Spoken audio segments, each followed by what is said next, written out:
Hi everyone, so lately we had the Rite of Exile on pretty much all the servers, and we have the first player Immortals that are actually able to experience all the new endgame activities.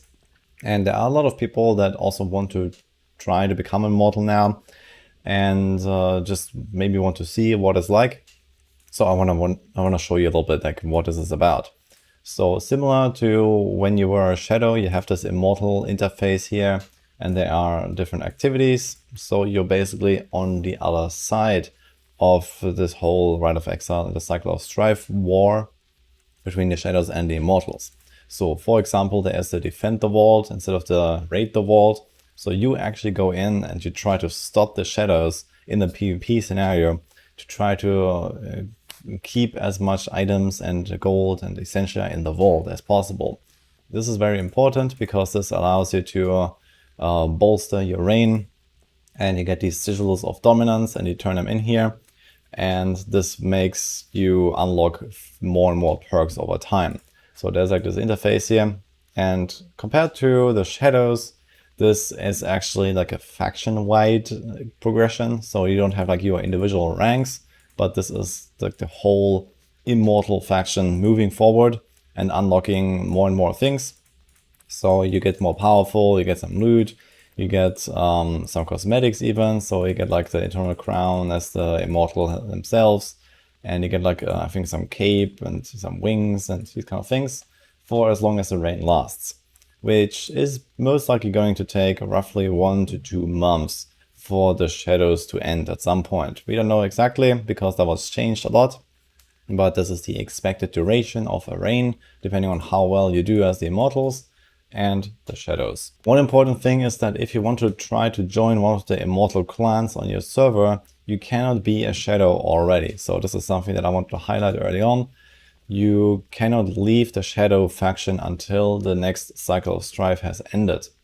So if you're trying to apply or something like that, if you're not already in an Immortal clan, yeah, don't do the Shadow lottery, or I think you can do the lottery and then use the signal later.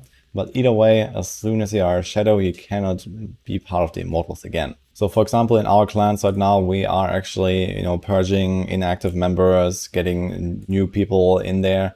And, we have like 10 open spots, for example.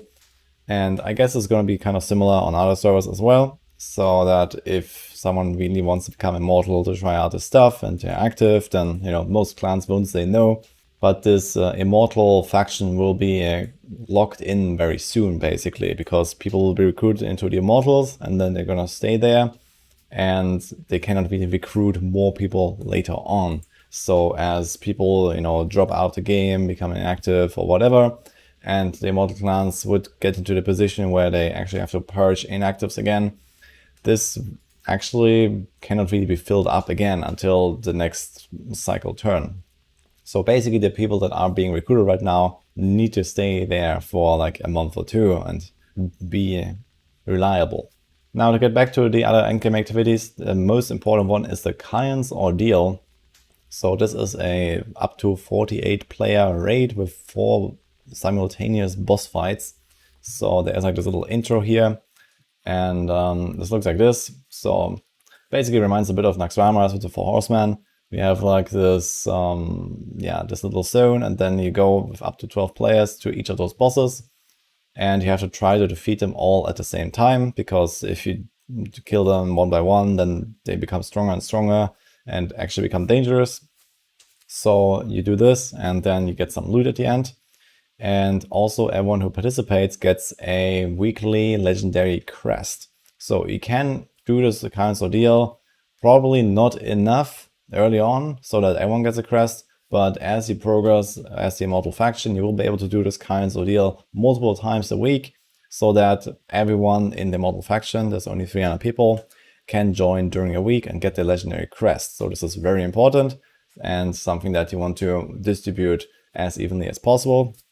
And also there is some extra like legendary items you can get here. So this has some kind of like rolling the dice system, also very WoW inspired, where like the loot appears and you like walk to it and click on it, and everyone who's standing in that circle for that item will roll a number, and the highest gets the loot. So you can get a bit of extra stuff there, and yeah, we can get lucky with some really big item. There's also the Corvus Expedition. So this is something new that was not in the beta, and we tried it once yesterday because it's only 3 times a week. And yeah, one of them happened yesterday. So with up to 30 people, you go in there and you walk around some ruins, and there's actually no enemies. It's a kind of weird thing. My first impression is it seems extremely buggy and nothing is really going on, and no one really understood what to do. So there's like some kind of quiz, and there's some kind of find little objects lying around, and you have to do all kinds of weird stuff. I'm not 100% sure like what this is supposed to be, but I also think it needs a lot of fixing. Either way, the rewards are basically irrelevant. It's just a bunch of aspirants keys, and that's pretty much it. So it doesn't really matter. The big thing is the Kion's Ordeal, then doing the Defend the Vault. And obviously also if you are an Immortal already, you have to make sure you do your daily goals all the time. So every day you get like a bunch of objectives. And yeah, for example, you can see complete a challenge rift, complete 2 bounties, salvage an item, do some dungeons, so this kind of stuff. And this gives you like extra weekly activity points, you get some rewards, and this also bolsters your faction. So this is very important if you are Immortal. One other important piece of information is the strategy of how to use those sigils of dominance. So this is something you also acquire, for example, from those dailies when you are an Immortal, and you have to turn them in here. So this is a bit like contributing your signets of Akeba to the Shadow Clan, but you do this like way more frequently here. So you find these and you can press the button. But basically down the line, you want to make sure that everyone holds onto those signets until a designated day in the week where you get this burst dominance. So this is one of these like a bit like Dark Clan focuses that you can choose. So here you have some choice of adding 20% extra dominance gains for 1 day. So basically you want to have that active, for example, on a Saturday, and everyone turn in all the sigils on Saturday only to get this 20% bonus. And the rest of the week you can have other perks that are like bolster the vault or increase rewards, which helps you to increase the reign. Here's also a little strategy interface. So here you can see, first of all, the choice of the different strategies. So the Immortal themselves, they can choose one of those 3. So the standard is the concentrate power right now for the extra dominance gains. But later on, you don't want to do that anymore. You want to switch to reward loyalty towards the end of the week, and then otherwise bolster the vault to make sure that the shadows don't have it so easy.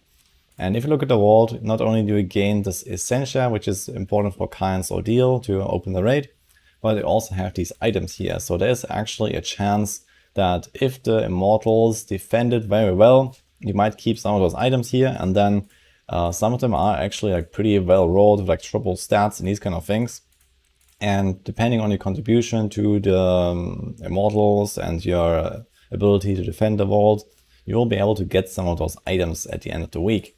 So this can be also a nice little bonus here. It seems like this whole system is rather favored towards the shadows, so it is kind of tough to actually have any kind of leftovers here in the vault, but maybe if you are doing a really good performance, you will be able to get some of them. Lastly, when you are Immortals, you will have a total of 3 clans in the Immortal reign. So basically the winner of the Rite of Exile is going to be the Immortal clan, and they have up to 2 allied clans, which you definitely want to choose. So it doesn't really matter like, who won. If you have like an alliance of 3 clans and one of them wins the rite, then you can just make each other Immortals. So this is quite simple.